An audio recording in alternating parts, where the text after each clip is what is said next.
नमस्कार छात्रों, आज हम मिलिंग मशीन्स में मेथड्स ऑफ इंडेक्सिंग का सेकंड पार्ट पढ़ेंगे।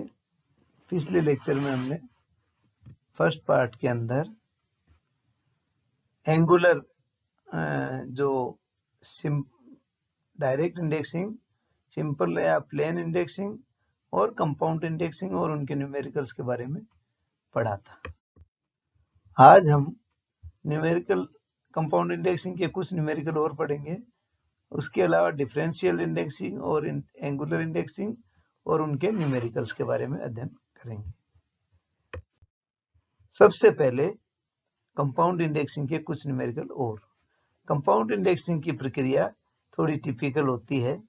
इसके अंदर डिनोमिनेटर और न्यूमरेटर, तो न्यूमरेटर में हम जो भाग का विभाजन करना है वो, और जो दो वृत्त चयन करते हैं उनके अंतर, और डिनोमिनेटर में हम 40 और दोनों भाग जो है वो उनके गुणनफल रखते हैं।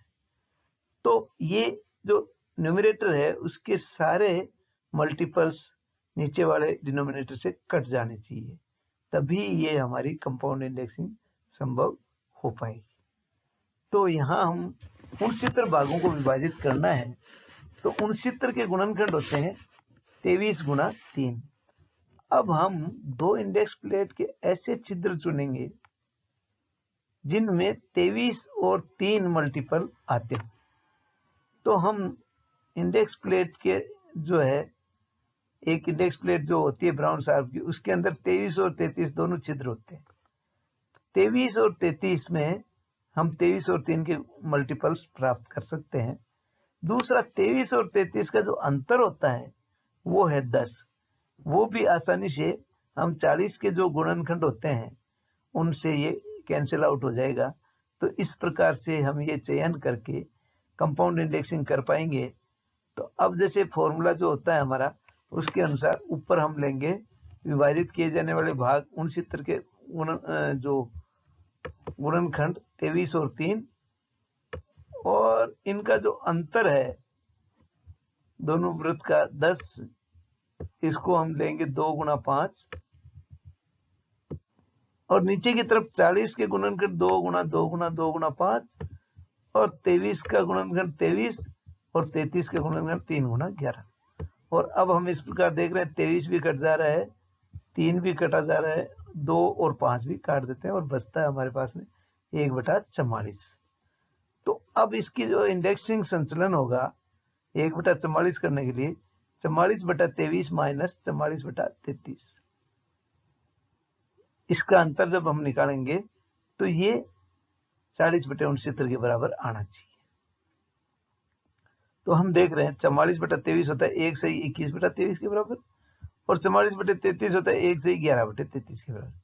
1 और 1 कैंसिल हो जाएगा, तो बचेगा हमारे पास में 21/23 माइनस 11/33।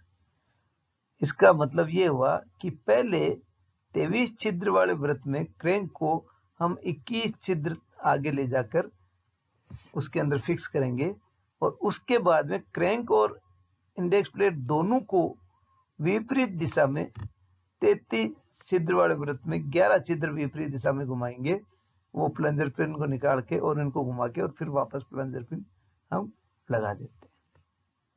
इस प्रकार से ये जो है हम 69 के लिए कंपाउंड इंडेक्सिंग कर पाएंगे। और इसका क्रॉस चेक 21/23 माइनस 11/33 को अगर अपन एलसीएम लेके करेंगे तो वो 40/69 के बराबर आ जाएगा, उससे क्रॉस चेक हो सकता है। कंपाउंड इंडेक्सिंग पर ही एक और न्यूमेरिकल अपन करते हैं। जैसे 87 भागों को हमको विभाजित करना है, तो 87 के गुणनखंड होते हैं 29 गुणा 3। अब हम दो छिद्र इंडेक्स प्लेट पर इस तरह से चुनेंगे जिसमें 29 और 3 के गुणनखंड आते हों। तो 29 और 33 छिद्र वाली अगर इंडेक्स प्लेट को चयन करेंगे तो उसके अंदर 29 भी आएगा और 3 भी आएगा गुणनखंडों में, और इनका अंतर जो होगा वो 4, जो कि 40 के अंदर आसानी से घट पाएगा। तो अब हम 4 के गुणनखंड हो गए 2 गुणा 2, अंतर के 40 के वही हैं और 29 के और 33 के, तो इनको रखने पे फॉर्मूला अनुसार हम 1/110 प्राप्त करते हैं, और फिर उसके बाद में 110/29 माइनस 110/33 से हम ये इंडेक्सिंग मोमेंट निकाल सकते हैं। हम देख रहे हैं 23/29 माइनस 11/33 आ गया। तो 29 छिद्र वाले में क्रैंक को 23 छिद्र घुमाएंगे आगे की तरफ, और उसके बाद में उसको फिक्स करके क्रैंक और इंडेक्स प्लेट दोनों को 33 छिद्र वाले वृत्त में 11 छिद्र विपरीत दिशा में घुमाएंगे, और हमें इससे 40/87 इंडेक्स जो प्लेट का संचलन प्राप्त होगा। इस प्रकार हम कंपाउंड इंडेक्सिंग कर सकते हैं। नेक्स्ट जो आता है अपना, वो आता है डिफरेंशियल इंडेक्सिंग। डिफरेंशियल इंडेक्सिंग का सेटअप यहाँ पे दिखाया गया है, जिसमें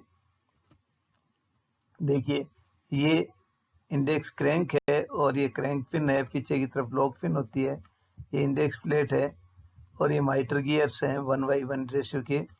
और यहाँ पे हम गियर अरेंजमेंट देख रहे हैं कि ये जो वर्क है, वर्क स्पिंडल पे लगा हुआ है, वर्म और वर्म व्हील कनेक्टेड है, पीछे प्लंजर जो निकला हुआ है, इससे ये गियर ए लगा हुआ है, और इसके साथ में बी और सी बीच में गियर लगे हुए हैं, ये, और सी के बाद में ये डी।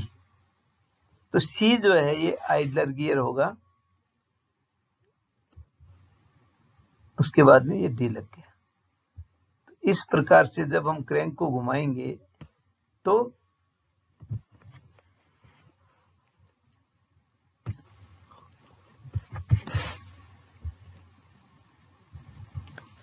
ये जॉब जो है डिजायर्ड मूवमेंट प्राप्त करेगा।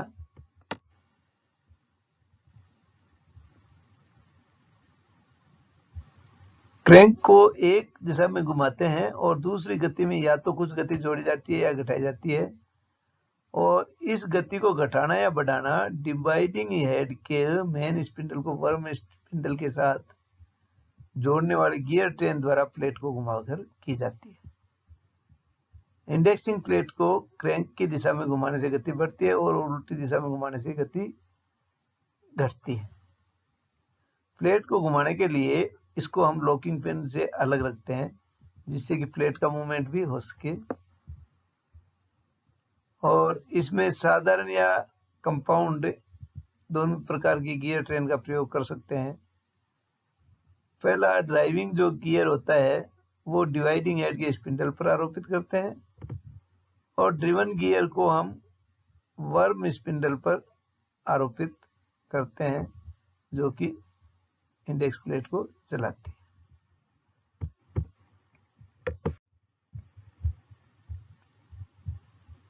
ब्राउन शार्प कंपनी के द्वारा ये गियर हमें साथ में मिलते हैं, और जर्मन द्वारा तैयार डिवाइडिंग हेड में इस तरह के चेंज गियर का सेट हमें प्राप्त होता है। इस विधि में गति का ट्रांसमिशन इस प्रकार होता है कि जब क्रैंक को घुमाते हैं तब वर्म व्हील और स्पिंडल घूमने लगते हैं।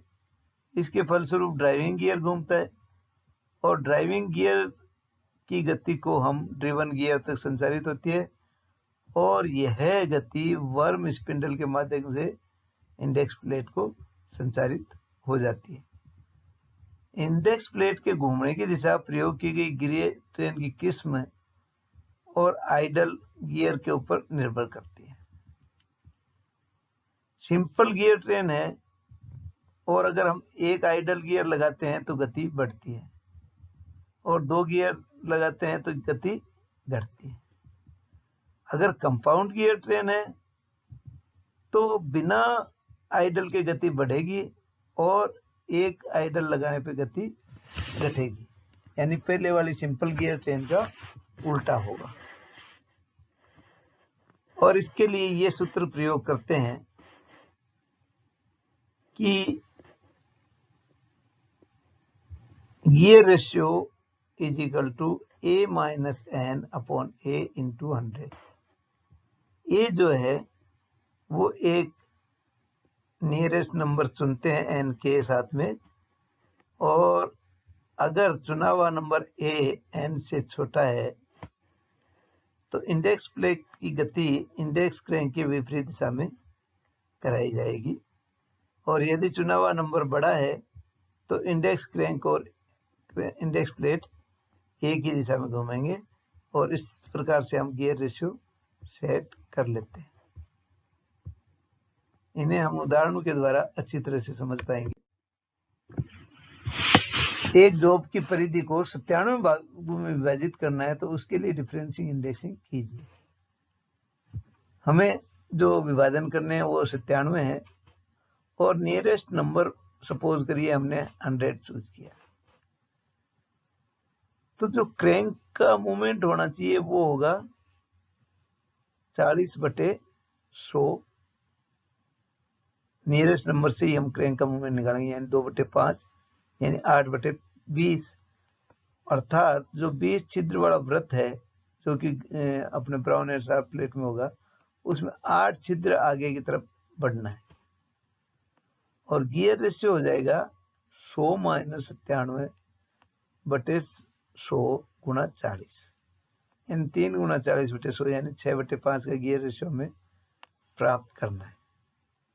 अगर हम 6/5 को 8/8 से गुणा करते हैं तो हमारे पास 48/40 आता है। चूंकि चयन किया हुआ नंबर बड़ा है तो इंडेक्स प्लेट और इंडेक्स क्रैंक एक ही दिशा में घूमेंगे और 48 और 40 के दोनों गियर हमें प्राप्त हैं, तो ये सिंपल गियर ट्रेन होगी और एक ही दिशा में घुमाने के लिए हमें एक आइडल गियर लगाना होगा। जॉब की परिधि पर 73 भागों में विभाजित करने के लिए डिफरेंशियल मेथड से इंडेक्स गति और गियर अनुपात निकालना चाहते हैं। 75 के निकटतम हम 73 के निकटतम सपोज किया हमने 75 चूज किया तो क्रैंक संचलन आएगा 40/75 यानी 16/30। 30 छिद्र वाले में 16 छिद्र आगे की तरफ क्रैंक को हम बढ़ाएंगे और गियर रेशियो बनेगा 75 - 73 ब्रैकेट बंद गुणा 40/75 यानी 16/15 का गियर रेशियो प्राप्त करना।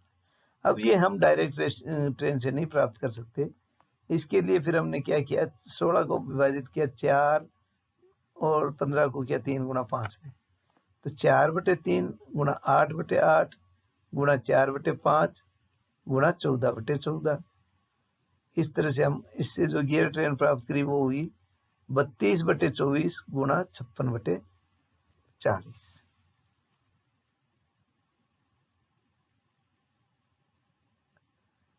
चूंकि चयन किया गया नंबर बड़ा है तो जो क्रैंक का मूवमेंट है वो इंडेक्स क्रैंक की दिशा में होना चाहिए और गियर ट्रेन हमारी कंपाउंड है तो सेम डायरेक्शन में घुमाने के लिए हमें कोई भी आइडल गियर काम में नहीं लेना है। इस प्रकार से हम डिफरेंशियल इंडेक्सिंग के द्वारा भी किसी भी नंबर के लिए गियर काट सकते हैं।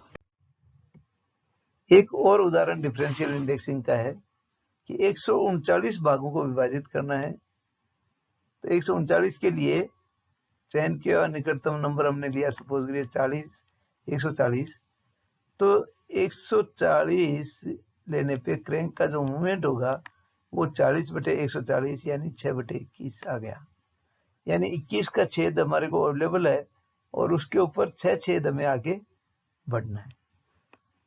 गियर रेशियो क्या बनेगा, 1/140 गुणा 40 यानी 40/140। अगर इसको सिंप्लीफाई करेंगे तो 2/7 आया। 2/7 का मतलब हुआ 32/48 गुणा 24/56। इस प्रकार हम जो गियर सेट प्राप्त होते हैं उससे गियर रेशियो प्राप्त करते हैं। चूंकि ये कंपाउंड गियर ट्रेन है और हमें इसको एक ही दिशा में घुमाना है तो उसके लिए कोई आइडल गियर काम में नहीं लेंगे। अगेन एक चौथा न्यूमेरिकल है जिसमें 241 भाग के लिए लेना है, तो ये नेगेटिव में आएगा कि 240 अगर हम निकटतम नंबर चूज कर रहे हैं तो 40/240 का मतलब 1/6 यानी 3/18 हो गया और 18 छिद्र वाले वृत्त पर 3 छिद्र आगे बढ़ना है। अब गियर अनुपात हुआ माइनस के अंदर, क्योंकि चयन किया हुआ नंबर छोटा है। और 1/6 से जो गियर अनुपात निकाला हमने वो निकाला 32/64 गुणा 24/72। ये कॉम्बिनेशन गियर का बैठता है और ये कंपाउंड गियर ट्रेन है। और चूंकि जो चेन निकटतम नंबर छोटा है, अतः हमको इंडेक्स प्लेट को उल्टी डायरेक्शन में घुमाना है, तो इसके लिए हम एक आइडल गियर काम में लेंगे।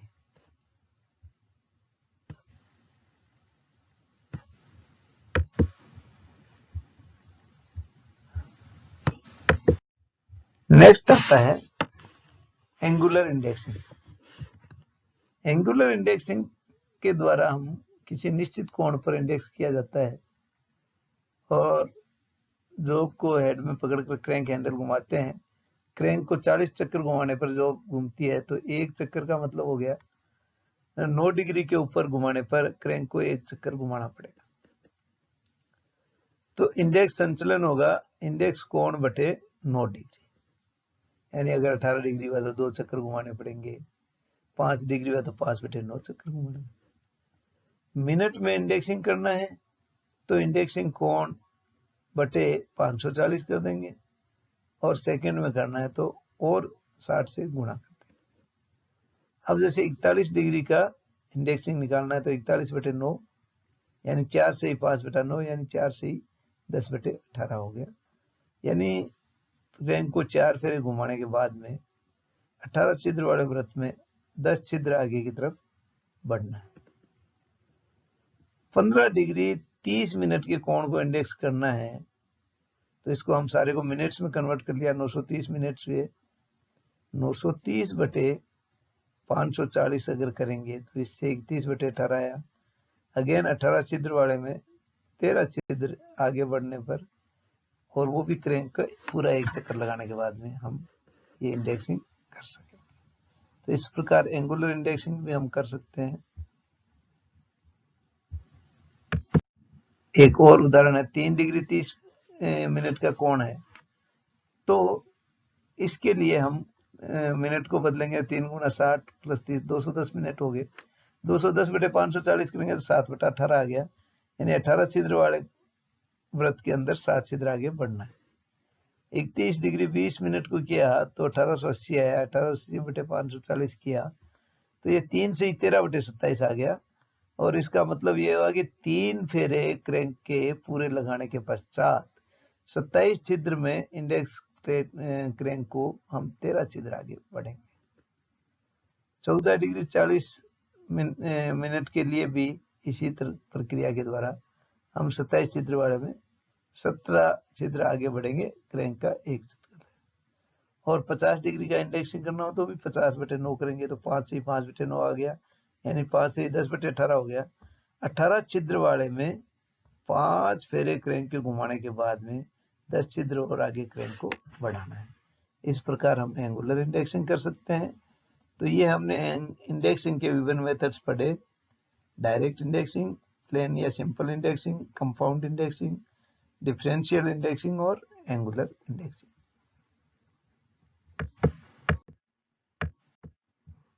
धन्यवाद।